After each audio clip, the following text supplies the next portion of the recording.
Well, we have that and so much more coming up. Our sign language interpreter is William Silla. Now, Kenyan Chief Justice Dr. Mutunga has revealed that the recent election of the judges and magistrates representatives to the Judicial Service Commission was riddled with corruption. Dr. Mutunga says corruption was not only an issue of serious concern in the judiciary but had permeated other government institutions and the private sector. The shocking revelations come just months before Mutunga leaves the judiciary, an arm of government he has been struggling to reform. It would appear Chief Justice Dr. Mutunga has now donned gloves to fight corruption in the corridors of justice. Dr. Mutunga has been very vocal and critical about the vice of corruption watering down reforms in the judiciary. Mutunga never minced words when he fielded questions at a forum aimed at strengthening democracy and public participation. It's a very painful thing, particularly coming after 2 months when the judges and magistrates were electing a representative to the JSC. And there was evidence that there was a lot of corruption in that election.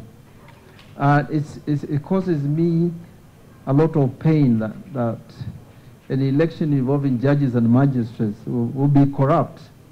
Because can you imagine a judge bribing another judge so that they can vote for them? On Tuesday, Leader of Majority in the National Assembly, Aden Duale, engaged in a Twitter war after the Chief Justice disclosed that he had received a complaint from a petitioner that Supreme Court Judge Philip Tunoi allegedly received 200 million shillings bribe from Nairobi Governor Dr. Evans Kidero. A committee of the Judicial Service Commission is investigating the matter and will present its verdict next week.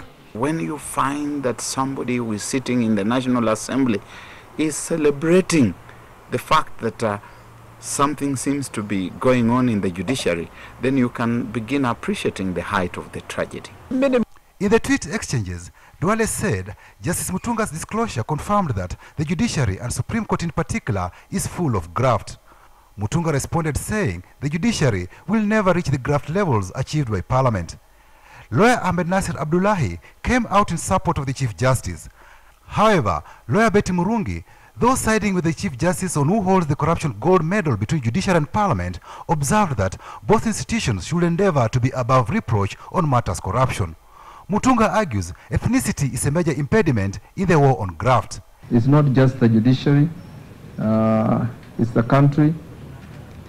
And the people of this country must stand up, against corruption. And not use their ethnic loyalties or their religious loyalties or their regional loyalties to basically say we cannot deal with this particular issue. Because that's what happens. Yeah. People get away with it because somebody stands up and says, my community is being finished or my religious group is being finished. Yeah. I think a thief is a thief, whether he comes or she comes from Mombasa or Kitui or wherever. Mutunga has tried, but it is like a good driver driving a broken bus. Despite the ups and downs in the war on graft, Mutunga says Kenyans must remain unbowed. I hope that going forward, our elections are going to be issue-oriented.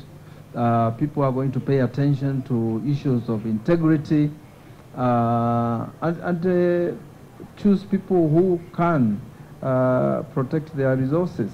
As part of his anti-corruption crusade, the Chief Justice on Tuesday appointed Justice Hedwig Ongundi as the presiding judge of the newly established Anti-Corruption and Economic Crimes Division of the High Court.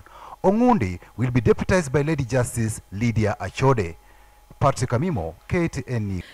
Now from the Chief Justice, let's go to the Deputy Chief Justice Kalpana Rawal, who has today got a major relief at the Court of Appeal.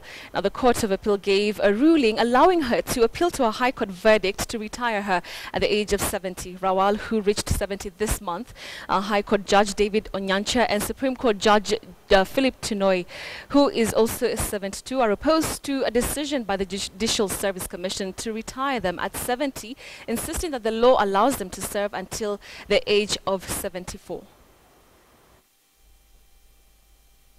That there is a right of a second appeal from this court to the Supreme Court and therefore there must equally be a right of appeal from the High Court, which also confers jurisdiction to this court to hear appeals from decisions of the High Court. The unanimous verdict of 5 Court of Appeal judges and round 1 win for Deputy Chief Justice Kalpana Rawal, who will now continue serving in her present capacity as Deputy Chief Justice, pending the conclusion of her appeal against a High Court verdict to send her on retirement at the age of 70 years. Rawal, who reached 70 this month, 72-year-old Supreme Court Judge Philip Tunoy and High Court Judge David Onyancha have all appealed the High Court retirement verdict, arguing that they were employed under the former constitution that set their retirement at 74. Why did they reach the conclusion it is 74 years in 2011 and change later to say it is 70 years in 2014? Probably there was the aroma of vacancies arising in the Supreme Court. In times when Burundi is on fire because of people hanging on to offices, so the issue of tenure and term of office is a very, very important issue in our political life and the polity today. And that the office of the Deputy Chief Justice is a very important office in this country. And the reasons being advanced for her staying in office are also very important in this country. It creates the question, did the Kenyans change everything or did some things remain unchanged?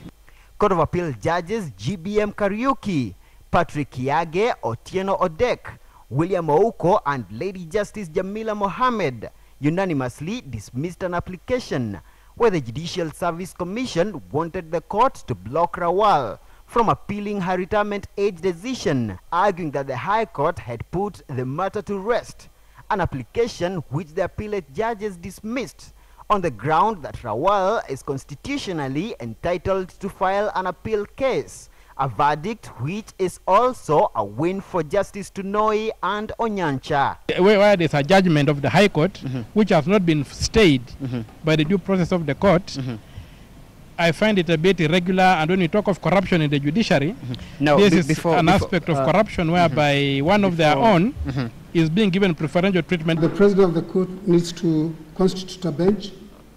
It may or may not be the same bench. It may be the same bench. I can't see that there will be 2 benches on a matter that is, analogous.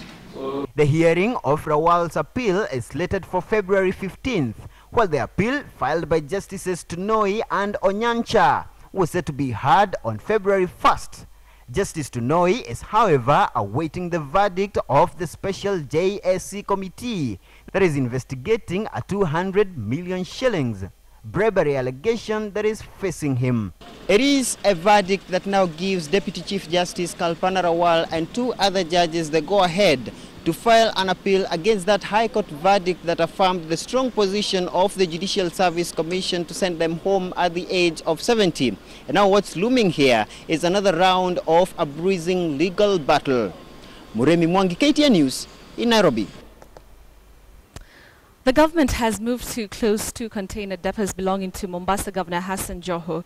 The government says the 2 container depots have been linked to contraband sugar destroyed early this month. But as KTN's crime and investigations reporter Dennis Onsarigo reports, the government has also been silent on other container depots where contraband sugar has been impounded.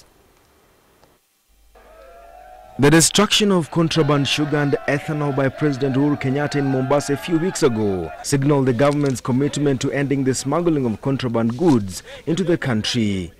39 containers of sugar, 64 containers of ethanol. But it has now opened up a political standoff between the Coalition for Reforms and Democracy and the Jubilee government. The Kenya Revenue Authority yesterday suspended operations of the Outer Port Freight Terminal and Portside Terminal companies associated with Mombasa Governor Hassan Joho. According to KRA, the company handled some amount of the sugar whose destruction was witnessed by President Kenyatta. The company's operations manager is now reading politics in this latest move. We were told that whatever was declared in these containers is not what was there, but this does not concern us. We do not even know what comes in those containers. I don't see there is no logical explanation why the MD will just wake up and just decide to deny us cargo. There must be a golden hand somewhere who is meant to frustrate our operations. The manager says the same sugar was impounded from other 2 container depots in Mombasa. We may not therefore immediately have the evidence regarding people in Kenya who are involved, because this consignment was not meant for this country. But we're working with Uganda to get the details about the importer. So this is going to be a cross-border investigation. But KTN's investigations desk has learned that the government knows the owner of the contraband sugar, its origin and destination. It is not clear why those behind the consignment have not been arrested. What has unsettled port officials and law enforcement agents in Mombasa is the seizure of the same contraband sugar and ethanol from 2 other container depots, but no action has been taken against those in charge of customs. Joe's family moved to court and obtained orders, allowing the companies to continue operating. To them, the orders are still in effect, and that KRA's decision is illegal. It was found in the port of Mombasa some months back, and the port functions because the port is not at fault. It is the scrupulent importers or exporters who are at fault. Now, court leader Raila Odinga says the move to close down Mombasa County Governor's businesses paints a picture of a government that cannot stand those who don't support it. Raila, in a statement to Newsroom, says it is the return to old days. During President Uhuru Kenyatta's tour of the coast region, Mombasa Governor Hassan Joho and Nairobi Senator Mike Sonko went for each other's throats. Nyinyi mko na tabia mbaya ya kublackmail president na serikali. If I am in ODM, you do not expect me to campaign for you when you're in Jubilee. KTN News has learned that only yesterday KRA imported several containers of contraband sugar from Dubai destined for Uganda. The sugar is part of the same consignment that was destroyed a few weeks ago, raising questions about the source and the owner of the consignment. Denson Sarigo, KTN Prime. Education Cabinet Secretary Fred Matiang'i has dismissed as pure conmanship the activities of Mutunga-led National Association of Parents. The CS reiterated that action will be taken against any head teacher who will effect any payment to Ndunda's association. The feud between Education Cabinet Secretary Dr. Fred Matiang'i and the Kenya National Association of Parents Secretary General Ndunda has taken a new twist as Matiang'i calls the operation of the association a conman's racket that enriches a select few at the expense of hard-working parents. If Matiang'i thinks that by us promoting to protect the rights of the parents that we are becoming too much, then he has to go and ask the court, please, can you quash this constitution because it is now encroaching another territory. Let us live truthfully. Let us be honest the things we do. How can you be a national parent?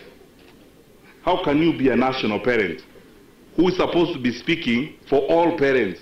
And if that is the case, why then don't you allow us as parents to give you the mandate to speak for us? Pointing an accusing finger at Ndunda, Matiang'i has claimed Ndunda is only serving his selfish interests through bad-mouthing individuals and triggering court battles.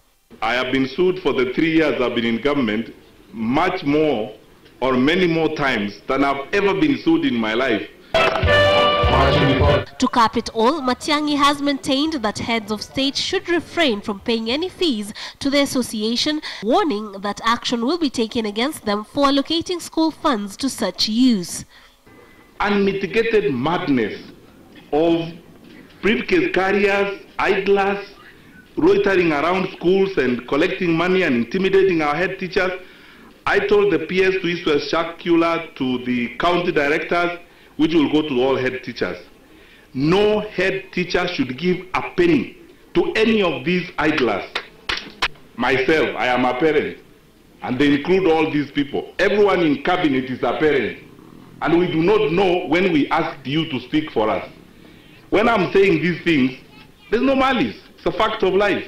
Ndunda, who has long been vocal on matters education, recently came under fire after his association's legibility was questioned by the CS, prompting a back and forth between the two. Trix Ingado, KTN News, Nairobi.